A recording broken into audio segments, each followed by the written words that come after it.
Hey guys, today I'm talking about an incredible plant booster for your vegetable garden. This will make your plants grow faster and produce more vegetables than you can imagine. Now these are all cherry tomatoes, all the same variety, all started from seed. And as you can see, these two on the end are quite different than the four to my left.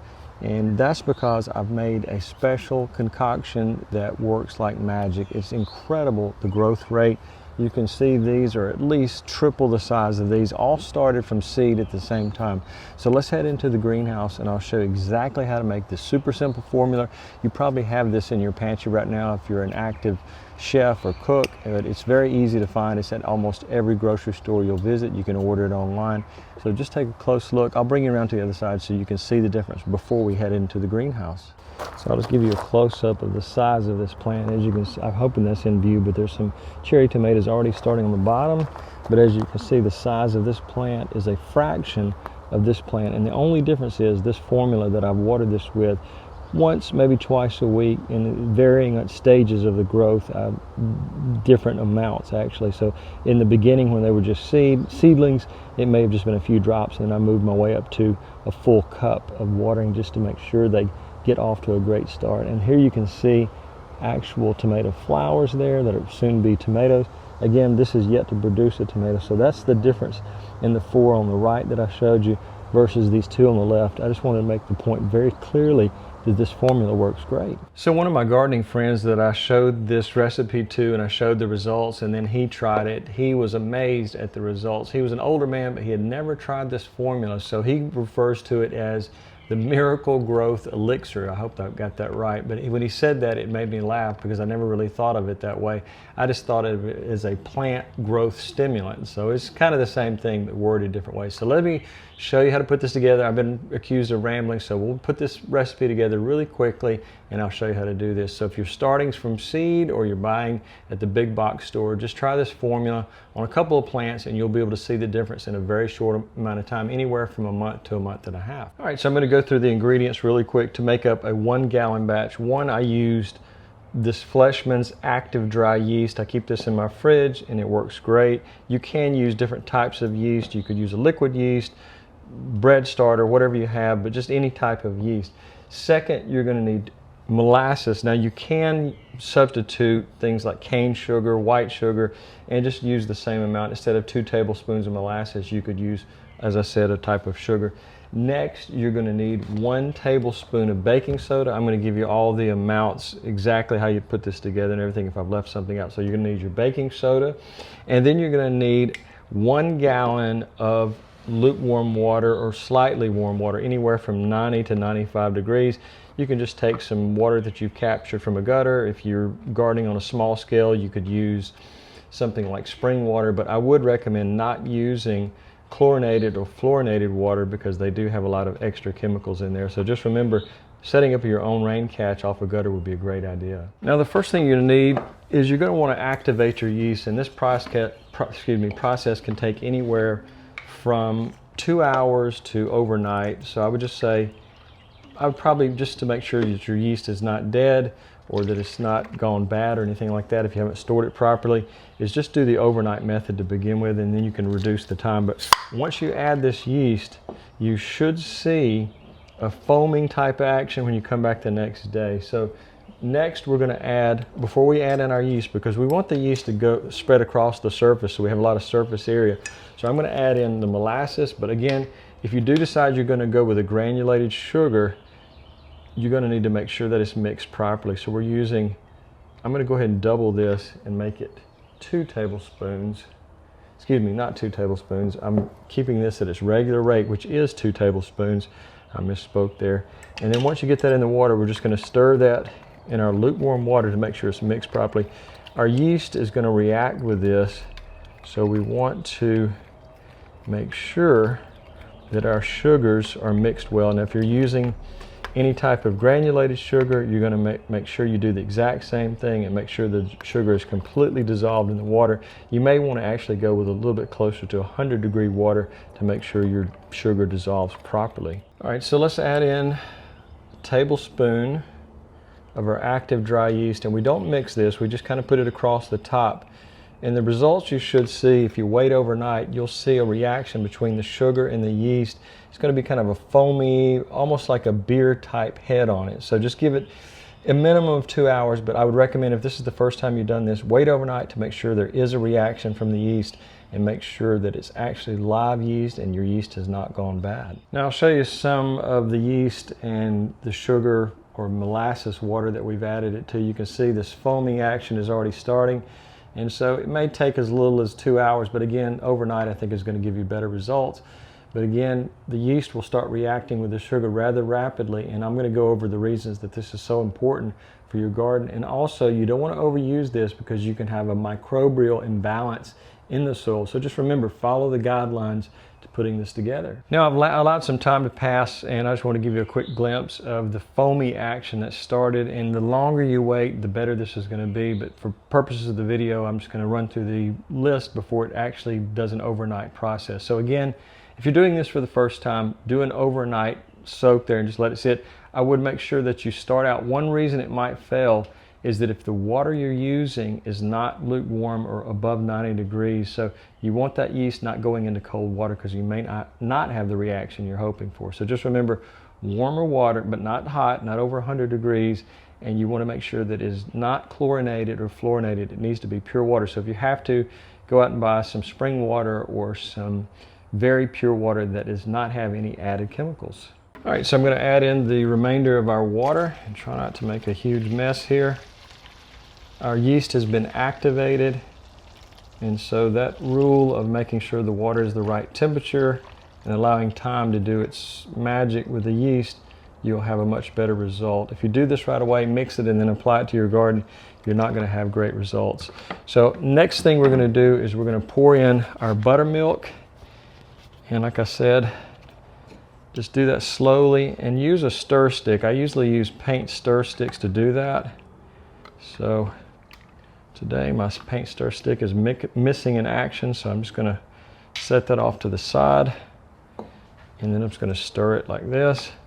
The last thing we're adding is our baking soda, and there's reasons for all of this for your plants. It's going to benefit all of your garden, and you can do this with ornamentals as well. You can do some experimentation, but just stir this first, and then the last ingredient we're putting in is 1 tablespoon of baking soda.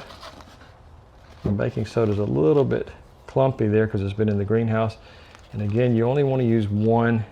You don't want to overpower it with baking soda, and just allow it to sit. Allow the yeast to continue to do its reaction with the sugars in our liquid here, our water, and then you're going to have some really incredible results.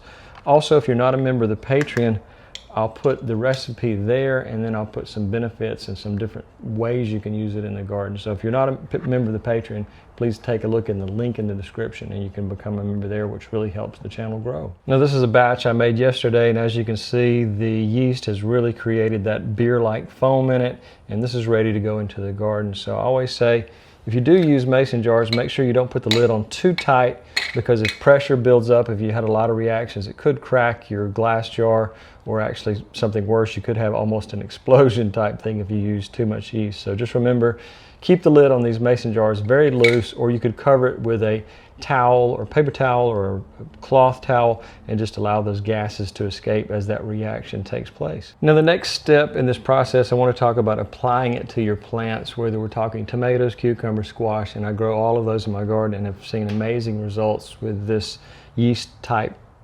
booster, whatever you want to call it. Elixir, I think is what my friend had referred to it as. One thing you want to do before you pour this, don't pour it directly on the base of the plant, but first water the soil to prevent microbial overload or a shock to the roots. So I would just recommend doing a nice light watering in your garden before you add this.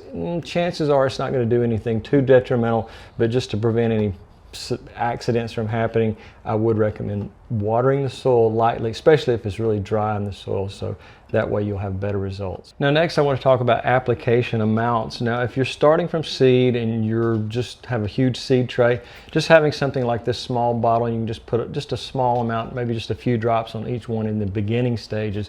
Once your plant has grown, at a small size plant you might put 1/4 cup of our mixture, then to a medium size, maybe up to a foot, maybe half a cup, and then once your plant goes into the ground, you can add a full cup of this mixture. One thing you want to do is you want to make sure that you just allow the growth to happen naturally.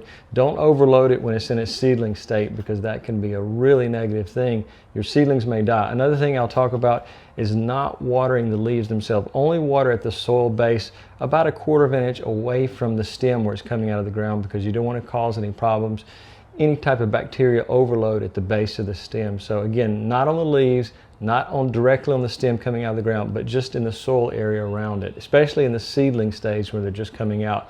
Make sure you just a little bit away there. I know you're dealing with small cells, so just kind of put it out around the edges of the cell so the root system can grow into it and it's not a root shock to begin with. Now next, this is a common question I get with all my elixirs and mixtures that I put together. A lot of people ask me, when or what time of day do you apply it? I always recommend watering early in the morning if possible, but if you have a really tough schedule, you leave early and you don't have time to deal with your garden, then do it late in the evening, right around sunset or right before sunset. But I would avoid midday when the plant is most stressed from heat, humidity, maybe a little bit of dryness in the soil. So just do that if possible, maybe on the weekends, early morning, and then work days maybe later in the afternoon.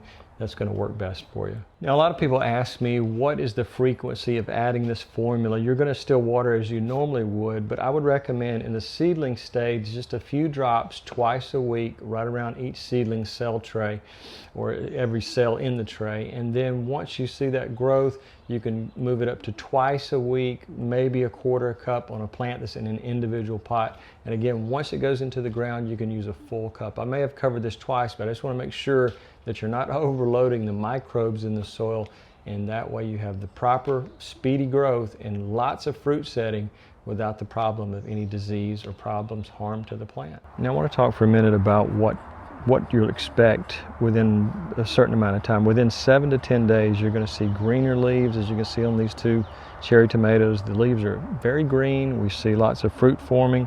There's going to be faster growth overall. These have tripled the size of the ones that were planted at the same time. Within 2 to 3 weeks, you're going to see thicker stems, more branching. When you compare the small ones to these 2 large ones I have, you definitely have more branching and lots thicker stems there. And within 3 to 4 weeks, you're going to see more flowers and better fruit set. As you look closely, I'm going to try to zoom in right there. It's a little bit hard to see it. I'm trying not to bounce the camera around there too much. You actually see tomato starting to produce flowers, which ultimately becomes our tomatoes. So that's a great thing. The other 4 have yet to produce 1 flower. So that's what you can expect to see in as little as 4 weeks when you start using this process. So I want to go through all 4 of the items and explain what each one does. Yeast is a microbial activator. It's not a direct fertilizer, but it feeds on sugars and it's going to multiply rapidly. But it releases enzymes, vitamins, especially the B complex, and organic compounds. So this is really the most important thing in our recipe here, because this makes such a difference in the soil.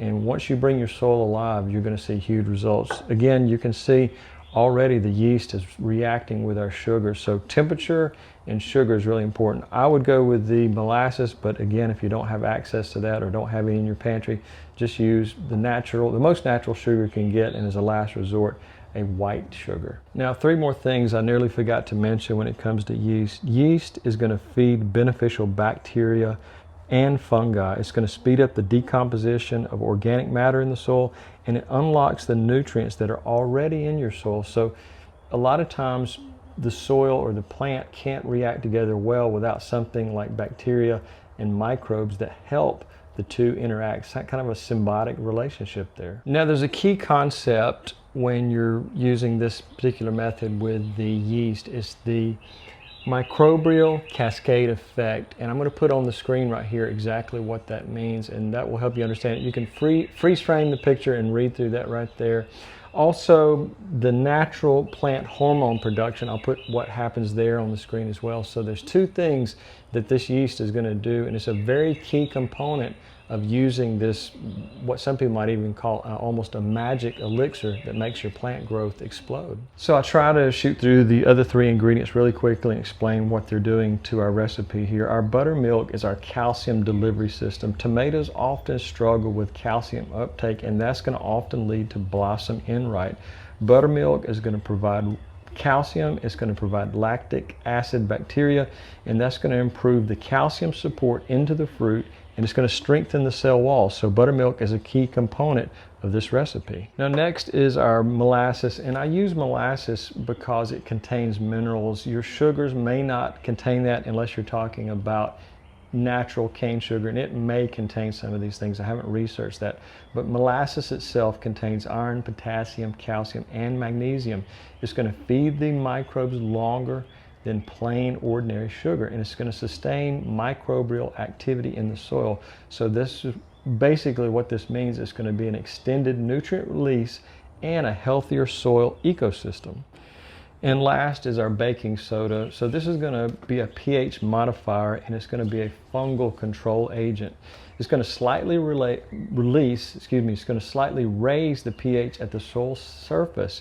It's going to create a less favorable environment for fungal pathogens, and the overall effect is going to be, it's going to reduce the disease pressure, and it's going to stabilize the root zone conditions. So even baking soda in this recipe has a very important use. Now, after saying all this and showing how this comes together and how to apply it to your tomatoes, the real secret is that the tomatoes depend on the microbial balance in the soil, and there's a very special way that they all interact with the soil. So soil is the key to your garden. So by increasing the microbes, by doing all of this to your garden, you're going to see a huge increase in growth, and you'll also see a huge increase in harvest. So a lot of people think if 1 tablespoon of dry yeast is great, why don't I try 2 or 3 or even 4? Well, too much yeast in this recipe is going to cause an imbalance.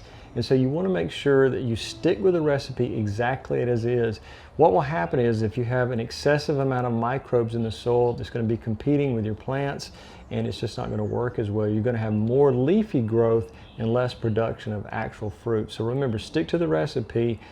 All of this is to 1 gallon, and you're going to apply it exactly the way that I talked about earlier. Now, there's a couple of things you can add to this formula to make it even more potent. One is 1 teaspoon of wood ash. You can order this online. I'll put a link in the description, or you can make your own, or you can add, or additionally, you can add Epsom salt, 1 teaspoon of that as well. That's going to add magnesium and potassium. You'll have even greener leaves, stronger photosynthesis, and you'll have potassium, which gives bigger, sweeter tomatoes. So again, these two can make a huge difference in the final result, especially if you like more sweet tomatoes rather than acidic. So I will say that the final takeaway is this is not just a fertilizer, this is a soil biology accelerator and activator. So as my humorous friend said, he referred to it as an elixir.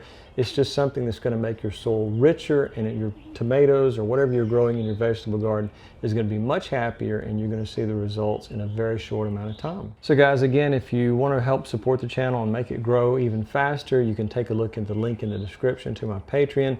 There's a free version and a paid version, and you can download lots of PDFs and see some additional videos there as well. So guys, I really appreciate you watching. And I really am getting a lot of sun today, so I'm sorry. I know the lighting in here is terrible. It's blinding me out one side of my eye, and the other eye I can see. So have a great day, and thanks a lot.